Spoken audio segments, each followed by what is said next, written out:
আসসালামু আলাইকুম। আজ ওয়েস্ট বেঙ্গল বোর্ডের অষ্টম শ্রেণীর ইংরেজি বইয়ের লেসন 1-এর জেন ইয়োলেনের লেখা দ্য ওয়াইন্ড ক্যাপ গল্পটির সম্পূর্ণ বাংলায় উচ্চারণ এবং তার মানে আলোচনা করা হলো। তোমরা ইংরেজি বইটা সামনে রাখবে এবং খাতার লেখাগুলি তোমরা লিখে নেবে, তাহলে তোমাদের পড়তে সুবিধা হবে। প্রথমে দেখো, দেয়ার ওয়াজ ওয়ান্স আ ল্যাড, একদা একটি ছেলে ছিল। হু ওয়ান্টেড টু বি, যে হতে চাইতো। আ সেইলর, একজন নাবিক। বাট হিজ মাদার, কিন্তু তার মা। উড নট লেট হিম, তাকে দিত না। গো টু দ্য সি, সমুদ্রে যেতে। Child what do you know, বাছা তুমি কি জানো। অফ সেইলিং, নাবিকের যাত্রা সম্পর্কে। সি উড সে, সে অর্থাৎ তার মায়ের কথা বলা আছে।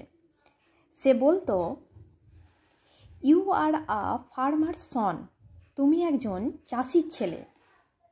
ইউ নো, তুমি জানো। The turn of the seasons, ঋতুর পরিবর্তন। And the smell of the soil, এবং মাটির গন্ধ। But you do not know, কিন্তু তুমি জানো না। দ্য সি, সমুদ্র সম্পর্কে। Now the boy whose name, এখন জন নামের, এখানে now the boy whose name was John, এই কথাটির মানে এখানে জন নামের ছেলেটি হ্যাজ অলওয়েজ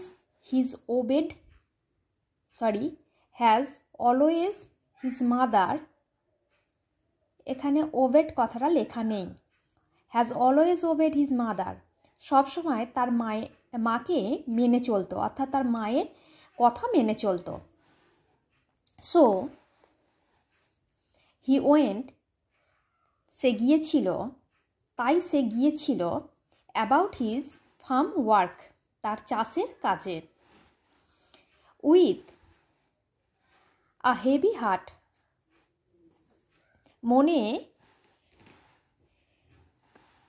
মনে খুব, এখানে হবে দুঃখ নিয়ে, মনে খুব দুঃখ নিয়ে।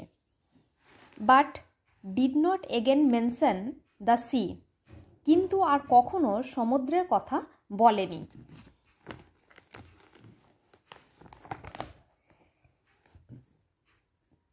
One day he had been walking, একদিন সে হাঁটছিল। বিহাইন্ড দ্য প্লাউ, লাঙলের পিছনে। He all but ran over, সে চলে গিয়েছিল। আ টিনি গ্রিন টার্টেল, টিনি বলো বা টাইনি বলো একই হবে। মাটির ভেতরে থাকা, এখানে লাইনটা পুরোটা হবে।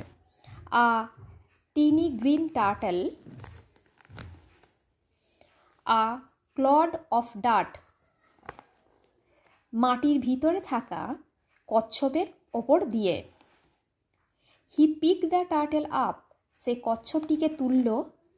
And set it on his head, এবং তার মাথার ওপরে রাখল।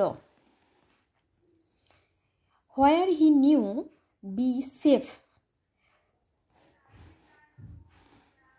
কারণ সে জানতো নিরাপদে থাকবে, কারণ সে জানতো এটা নিরাপদে থাকবে, এটা লিখবে। এটা বলতে কচ্ছপটির কথা বলা হয়েছে। When he was done with ploughing, যখন তার লাঙলের কাজ হয়ে গিয়েছিল, অর্থাৎ শেষ হয়ে গিয়েছিল। জন প্ল্যাকেড দ্য টার্টেল, জন কচ্ছপটিকে তুলল। ফ্রম হিজ হেড, তার মাথা থেকে। টু হিজ আটার, মাথা থেকে নামিয়ে। হি সারপ্রাইজড ফাউন্ড দ্যাট, সে অবাক হয়ে দেখল যে ইট টার্নড ইনটু, এটা পরিণত হয়েছে a tiny green fairy man, একটি সবুজ পরীতে, that stood up on his palm and bowed, যেটা তার হাতের তালুতে দাঁড়িয়ে আছে। I thank you for your kindness, ধন্যবাদ তোমার দয়ার জন্য। টেল মি, আমাকে বলো, ইয়োর হার্ট ডিজায়ার, তোমার মনের ইচ্ছা, and I will grant it to you, আমি সেটা পূরণ করব। ফর সেভিং মাই লাইফ, আমার জীবন বাঁচানোর জন্য। সেড দ্য ফেয়ারি, পরীটি বলল।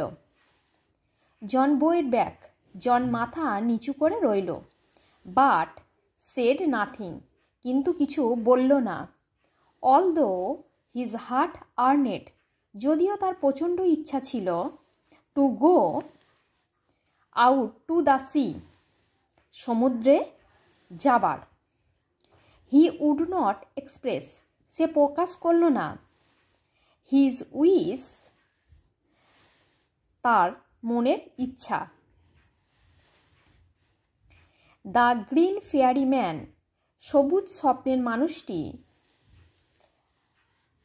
Could read a heart easily, মনের কথা জানতে পেরেছিল খুব সহজেই। সো হি সেড, তাই সে বলেছিল, আই সি, আমি দেখতে পাচ্ছি, you wish to go sailing, তুমি সমুদ্রে যেতে চাও। John face answered for him, জনের মুখ তার উত্তর দিল। আমি নেক্সট ভিডিওতে তোমাদের ইউনিট 2 নিয়ে আলোচনা করে দেব। ভিডিওটি ভালো লাগলে লাইক এবং বন্ধুদের মাঝে শেয়ার করে দিও।